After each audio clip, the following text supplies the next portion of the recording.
What's happening, folks? Back with another reaction, back with some more Kate Bush, and we're back with the final tune on her 1978 debut album, The Kick Inside, and it's actually the title track.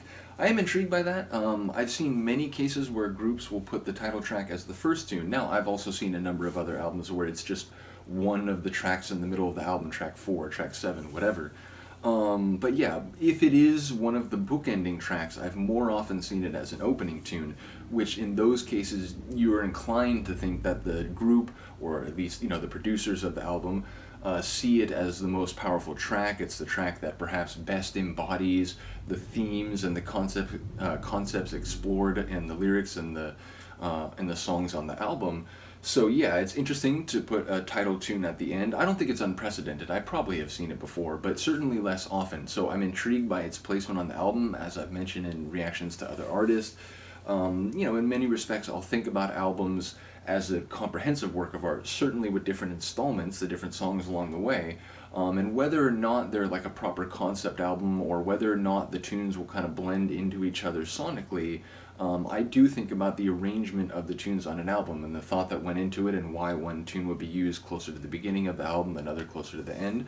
So immediately I am thinking that it's an interesting choice to have the title tune at the end. Perhaps one reason that comes to mind is that you leave the listener with the most direct or concentrated expression of the overall theme, or the overarching themes, plural, of the album.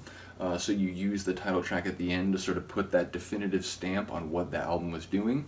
But either way, I'm curious, the kick inside, a number of you pointed out to me that Room for the Life, it's about the womb and about child rearing, and the sort of attitudes about that, and there's some different comments about that, which I do appreciate. A number of you have been very helpful talking about the lyrics, talking about her career, talking about some interviews she's given. So yeah, a number of you have been very, very helpful, and shout out to all the people who've reacted to the Kate Bush reactions. It's clear again that she has a lot of fans and they're very passionate. But given what people have said, my inclination is maybe to think that that's the kick inside of a growing child in the womb. Obviously quite late in the stages of development, if we're actually like kicking on the inside of the womb. But that would be my inclination. Now, I suppose I could think of alternate expressions of the concept where it would be on some level like relevant or coherent. But yeah, bottom line, beyond that immediate idea that springs to mind, I feel like it would be far more speculative. So that's what I'll put out there, is that I'm inclined to think maybe it's about the growing of a child inside a woman as she prepares to give birth. But we'll have to see. Let's get to it. This is Kate Bush, The Kick Inside, on the album of the same name, 1978.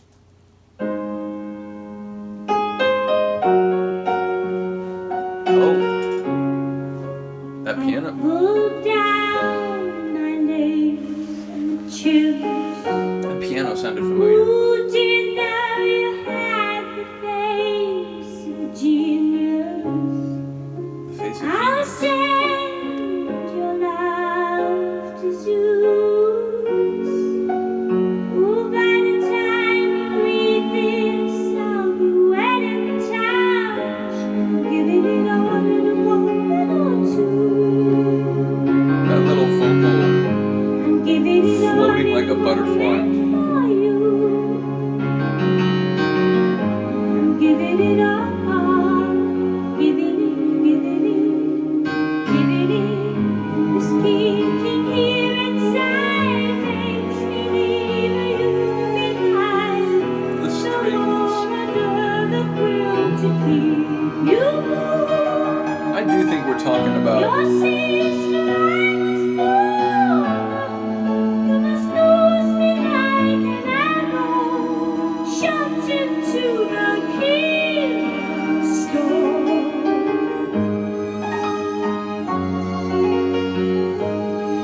the sonics are just remarkable.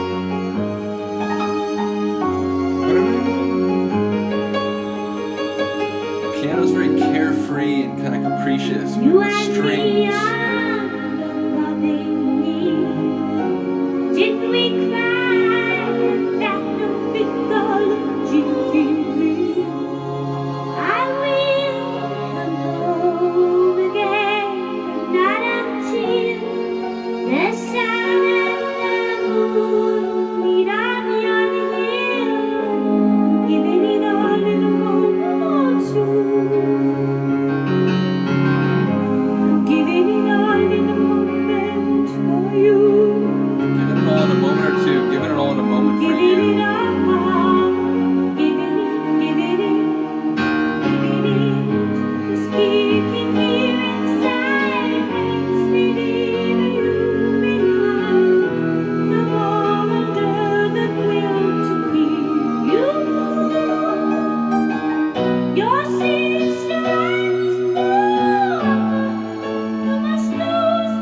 I didn't catch all the lines. I did catch enough that I feel like on some level we have to be talking about like child rearing, or she's talking to, her progeny, but like saying that by the time, so she's like writing a letter that they will read when they get older, and then they'll realize maybe the sacrifices she's made, it was all for you in that moment, which again, perhaps childbirth itself.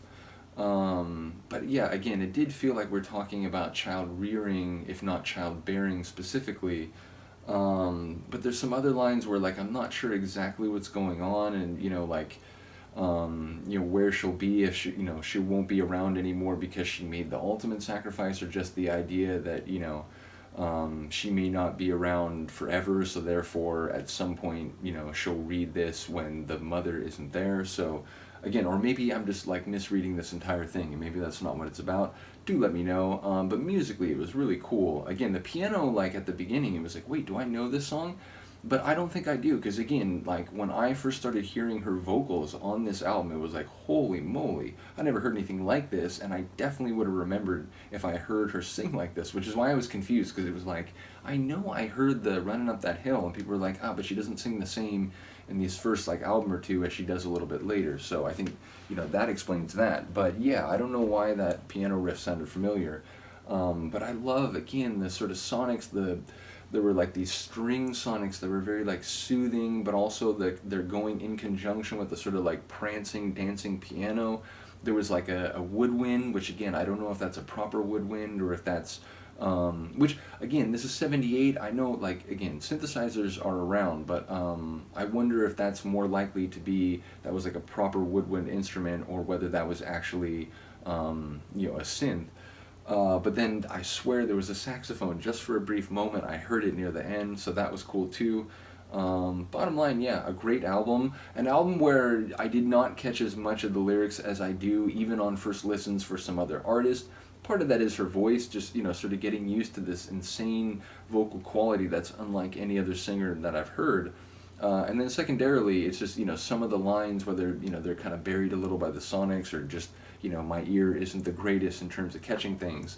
So thematically, I feel like I got to go through this album more. And once again, shout out to all of you. A number of you have, put some explanations, or even just interviews where she just, talks about what her thinking behind the song was, which does help. But look, I do also like hearing, the way they hit people's brains. I said it before.